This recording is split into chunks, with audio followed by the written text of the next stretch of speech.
bienvenue et merci d'être fidèle à notre chaîne YouTube. Aujourd'hui, nous recevons la rappeuse bénino-sénégalaise, la rappeuse engagée, Monaya. Bonjour Monaya.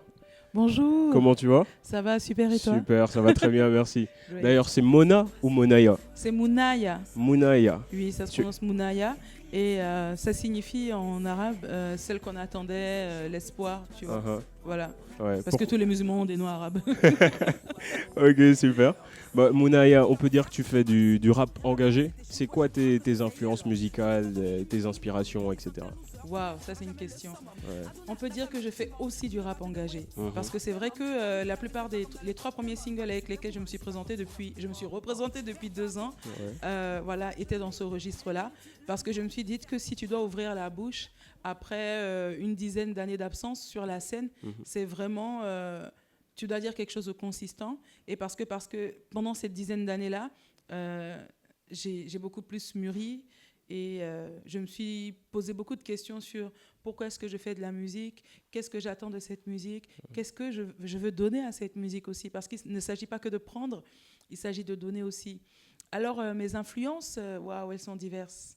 Elles sont de la musique africaine, de la musique américaine et un peu européenne, vite fait, mais vraiment vite fait, quoi. Et américaine, c'est surtout afro-américaine.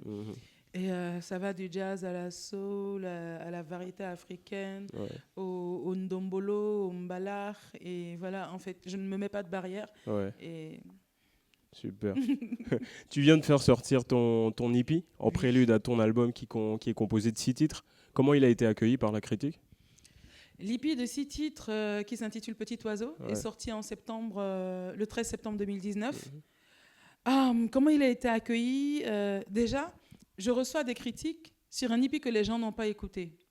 Alors, si tu veux, c'est quoi? C'est « Ouais, mais bon, pourquoi tu rappes pas en Wolof, tu rappes en français? Je fais t'as écouté l'EP? » Non, mais ta gueule. Tu vois, c'est un peu ça. Tu l'as pas écouté, mais tu me parles de quoi? Tu vois? Et quand j'ai écouté l'EP, c'est pas « Est-ce que tu l'as écouté? Est-ce que tu as vu que je rappe en Wolof? » Parce que je n'y rappe pas en Wolof. Mais c'est avant de me faire une critique, va écouter mon produit. Stream-le, achète-le aussi, hein, que je puisse continuer à respirer, à vivre, à manger. Mais, et donc, c'est ça. Donc, les critiques, je ne les ai pas prises au sérieux jusque-là parce que la plupart même des professionnels, on va dire des médias, qui me parlent de mon EP ne l'ont pas écouté. Donc, j'attends que des gens qui ont écouté mon EP viennent me donner leur avis et là, on peut en discuter. Voilà. Super. En parlant de ça, tu bosses toujours avec DJ Awadi sur ta musique, tes albums. Tu disais que c'est ton mentor. Est-ce qu'il t'aide toujours? Oui, Didier est mon mentor, mais si tu veux, Didier, ça a toujours été vraiment un truc genre côté famille et tout ça.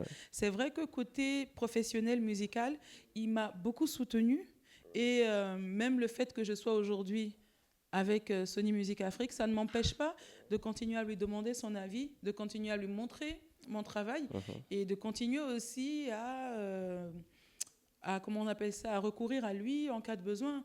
Et je pense qu'au contraire, lui, il est très fier que quelqu'un qui sorte un poulain, on va dire, du studio Sankara, aujourd'hui arrive à ce stade-là, aujourd'hui ait cette dimension internationale-là, et que cet envol-là n'ait pas été source de conflit, n'ait pas été source de, voilà, de tout ce comme que très souvent avec les producteurs africains. Comme très souvent ça s'est passé avec lui, avec les autres personnes avec lesquelles il est bossé. Bon, après, je ne dis pas que ces personnes n'avaient pas des revendications légitimes, mais bon, on ne crache pas dans la sauce dans laquelle on a mangé. Moi, je suis Sarah Kholé, chez Sonic, et donc tu comprends, on est très... Si. D'ailleurs, comment se déroule ton contrat avec Sony Music Afrique? Avec Sony Music Afrique, on était parti pour 3 ans. Normalement, à la fin de l'année, je finis mon premier contrat, mais c'était sous réserve de 10 ans. Ça veut dire que c'est un contrat, mais il y a une clause de préférence qui fait que, à proposition égale, c'est forcément eux qui l'emportent sur les 10 prochaines années. Et comment ça se passe? On a sorti des singles. On y va petit à petit. Ensuite, on a sorti un EP. Et je pense que la prochaine étape, ce sera l'album, Inch'Allah. Et ça dépend de comment ça se comporte. Et je pense que là, ça va plutôt bien. Il y a de plus en plus de personnes qui s'intéressent à ma musique. Il y a de plus en plus de personnes qui m'acceptent comme je suis au lieu de me dire comment ils aimeraient que je sois. Parce qu'il y a plein d'artistes qui sont comme ils aimeraient que les artistes soient. Donc, je pense qu'il faut accepter chacun avec sa personnalité, son identité, son originalité. C'était quoi la question? Non, mais c'est bon, tu suis le fil. Great. Tu as dû assister au clash de l'année dernière sur la scène musicale sénégalaise, non? Omzo, Deep Doundouguis, tout ça. Un clash massif qui a mélangé 4 ou 5 rappeurs à peu près. Wow. Qu'est-ce que tu penses des clashs dans le rap, en fait? Bon, déjà, j'ai eu vent de quelques clashs, mais pour te dire que j'ai suivi, genre, je me tiens au courant, ouais, l'autre a répondu quoi. Je pense que c'est quand je reçois des vidéos où les gens ils disent des choses drôles que je peux peut-être les mettre en statut parce que c'est des trucs drôles parfois, mais c'est pas quelque chose que je vais écouter parce que c'est quelque chose que j'aime. Et tu sais, dans le rap, il y a 2 écoles. Il y a l'école du clash et il y a l'école du non-clash. Et moi, je suis dans l'école du non-clash. Ceux qui veulent faire du clash, qui continuent à en faire, tant mieux, si ça leur va. Et si ça contribue à leur buzz et à les maintenir au devant de la scène. Mais moi, tout le monde sait que je ne suis pas une artiste à buzz. Et le clash, ça ne m'intéresse pas. Je ne veux pas laisser dans la postérité une image de moi en train d'insulter d'autres personnes. Je ne veux pas laisser des chansons où je suis en train d'insulter d'autres personnes. Ça, c'est moi, ça n'engage que moi. Voilà, c'est comment moi, je vois les choses par rapport à moi. Et comment j'ai suivi ça? Tant mieux s'ils aiment ça. Et voilà. Moi, je m'occupe de mes affaires, comme on dit. Si tu devais choisir un seul artiste sénégalais au choix pour un featuring, ce serait lequel? Oh, ne me fais pas ça. Si. Non, ne me fais pas ça. Youssou N'Dour, Wally Seck, qui ça? Alors, si je devais choisir un artiste sénégalais, il a un nom très compliqué. C'est qui? Il s'appelle, écoute-moi bien, il s'appelle Nixa Wadir Roman Léon Bassène. Waouh. C'est qui? Il est connu? Nixa Wadir Roman Léon Bassène. Tu le connais pas? Non. Explique. Il est très connu. C'est qui? Mais c'est un grand rappeur. Ah ouais. Nixa Wadir Roman Léon Bassène. C'est pas Nix tout court? Non, Nixa Wadir Roman Léon Bassène. Ah non, je connais pas. Non. Non, mais en fait, il y a plein d'artistes avec lesquels j'aimerais chanter. J'avais fait un morceau avec Djiby Dramé il y a 5-6 ans, qui n'est pas sorti malheureusement. Et je ne me mets pas des barrières. Moi, je peux chanter avec quelqu'un qui fait n'importe quel genre, au contraire. Moi, c'est vraiment ce mélange-là qui apporterait quelque chose. Et je ne veux pas forcément dire de non là, alors que ça va frustrer d'autres personnes avec lesquelles j'aurais vraiment aimé bosser. Parce que, bon, de toute façon, que je peux frustrer les gens, ils s'en foutent, tu sais. Je n'ai pas encore la notoriété qui fait que mes dires pourraient frustrer. Effectivement. Mais effectivement, genre, je suis d'accord avec toi, tu n'es pas une star, vas-y. Et il y a plein d'artistes avec lesquels j'aimerais bosser. Et en matière de musique, plus particulièrement, ce sont, si tu veux, beaucoup plus des musiciens qui jouent d'instruments traditionnels. Voilà. Ça, ce serait cool. On a fait une première expérience avec le single qui a accompagné la sortie de l'EP, Tu t'engueulèches. On a fait une expérience avec un premier instrument. Et là, moi, j'aimerais bien continuer cette aventure-là avec la trappe et saupoudrer d'instruments du Sénégal, d'Afrique de l'Ouest, d'Afrique, tout simplement. Ok, super. Maintenant que les gens savent que tu es à moitié sénégalaise, à quand une chanson en Wolof? Ma moitié sénégalaise, elle est quoi? Elle est Wolof?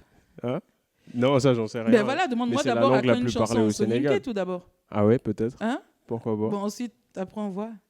Bon, non, en fait, je cherchais une parade à ta question. Tu sais, moi, je me mets pas de... C'est les gens qui font une fixation dessus, alors que j'ai juste sorti un EP de 6 titres. Un artiste, pendant toute sa carrière, il peut sortir 100, 200, 1000, 5000 chansons. Et il faut pas lui demander de tout mettre en 6 chansons. À un moment, il faut que les gens se calment. Hein. D'accord, vous m'aimez, je vous aime autant. Mais j'ai pas de problème avec les langues. La preuve, dans les morceaux qu'on a déjà enregistrés, on a du Haoussa, on a du Yoruba. Bon, c'est des langues que je parle aussi, de la même manière dont je parle le Wolof. Bon, je parle mieux Haoussa que Wolof aussi. On a du Lingala, dans Pessa Bolingo, qui est sorti dans l'EP, mais je ne parle pas Lingala et je ne suis pas congolaise. J'ai même pas, dans toutes mes origines, je n'ai même pas du Congo, pour te dire. Mais pour te dire que si je suis allée chercher une langue en Afrique centrale, ce n'est pas une langue d'Afrique de l'Ouest que je ne vais pas vouloir utiliser. Mais ce que je veux juste dire aux gens, c'est déjà de prendre ce qui est là, de kiffer ça à fond. Hein, et puis bon, petit à petit, qui sait, dans mon exercice de création, on aura peut-être du Wolof, du Mandingue, du Alpulaar, parce que j'adore les langues africaines. Voilà. Ok, super. La question fatidique, est-ce que tu arrives à vivre de ta musique? J'arrive à vivoter de ma musique. Vivoter, c'est-à-dire, tu vis et tu serres la ceinture. Pour l'instant, c'est ça. Parce que Dieu merci, je ne suis pas quelqu'un qui vit au-dessus de ses moyens. Et même dans ma manière de faire de la musique, souvent les gens me disent oui, tu es trop simple, oui, il faut que tu sois bling bling, que tu sois comme si. Je fais, mais ça ne me correspond pas. Et je ne suis pas quelqu'un qui vend ce qu'il n'est pas.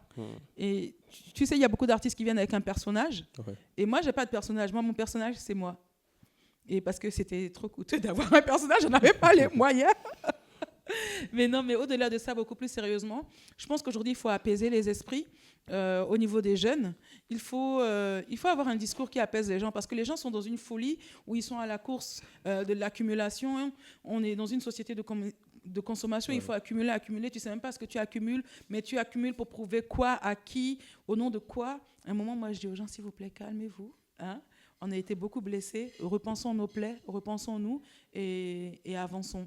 Donc, côté musique, je ne vis pas à 100% de mon art, mais aujourd'hui, en 2020, je peux dire que je profite plus de manière holistique, de manière financière de mon art qu'il y a 10 ans, qu'il y a 5 ans ou autre. Voilà. J'ai beaucoup plus d'opportunités aujourd'hui. Ça tombe bien que tu parles de sensibiliser les jeunes. Tu as fait une chanson inspirée du discours de Malcolm X, Without You to Hate Yourself, qui veut dire qui t'a appris à te détester. Est-ce que tu penses que switcher en politique, donc aller en politique, ce serait préférable pour toi, plutôt que de faire de la musique pour vraiment changer les paradigmes, comme on dit? Wow, ça c'est une question. Je ne sais pas ce que l'avenir nous réserve, tu vois, mais est-ce que ça fait partie de mes projets? Moi, ce qui fait partie de mes projets, c'est d'établir des politiques. Donc, je pourrais travailler avec des politiques dans ce cadre-là, mais faire de la politique à proprement parler, je ne l'ai pas encore envisagé dans ma manière de voir les choses. Et je ne sais pas si je vais le faire un jour, mais je ne l'ai pas encore envisagé. Mais je suis beaucoup plus dans établir des plans, établir des trucs, aller au-devant des gens, causer avec les gens et tout. C'est beaucoup plus ça, mon truc. Éveiller les esprits, susciter quelque chose, tu vois, cette petite lueur que tu vois dans un regard. Et cette motivation-là que tu arrives à insuffler aux gens, pour moi, pour l'instant, c'est ça. Parce que j'ai compris quelque chose avec les Occidentaux, c'est que quand le débat est posé, c'est déjà une bonne chose. Donc, moi, pour l'instant, ce que je fais, c'est que je pose les débats. Super. En parlant de ça, tu as déjà des fans qui sont revenus te voir. Ouais, Mounaya, j'adore tes chansons, elles ont changé ma vie, maintenant je fais plus ci, tout ça.